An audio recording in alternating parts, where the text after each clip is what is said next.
paham Bu? Nah itu mulai bisa menikmati. Nah itu adalah pola-pola berpikir komputasional. Nah sekarang sudah mulai paham? Sudah mulai paham? Jadi banyak hal yang kita lakukan itu harus sesuai dengan prinsip komputasional. Sebelum kita lanjutkan, ayo sekarang kita bermain dulu. Siapa anak yang mau maju depan? Ini dua anak. Presi ya Presi. Presi sama siapa lagi yang mau? Atau anak lagi? Ayo kita sini. Kita akan bermain permainan robot. Presi jadi robotnya. Kita jadi programnya. Kita yang menyuruh memprogram Presi. Bisa. Jadi sebagai pemrogram kamu akan memberikan instruksi. Kamu siap jadi pemrogram? Kamu memberikan instruksi kepada Presi. Ya. Boleh mulai instruksinya.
Untuk permainan tadi, coding for kids tadi, ini ada petunjuk caranya. Jadi bergerak ke kanan, bergerak ke bawah, bergerak ke kanan, bawah lagi ketemu lubang. Jadi saat kita memberikan instruksi harus tepat supaya kelincinya bisa mendapatkan wortel. Ini merupakan permainan contoh permainan pada coding. Gitu. Sudah paham anak-anak?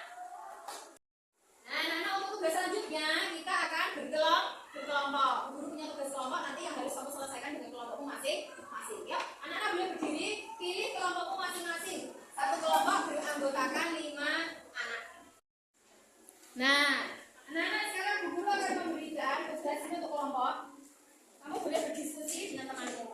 Nah, ini permainannya sama seperti tadi. Kamu baca petunjuknya, terus nanti baru dijawab.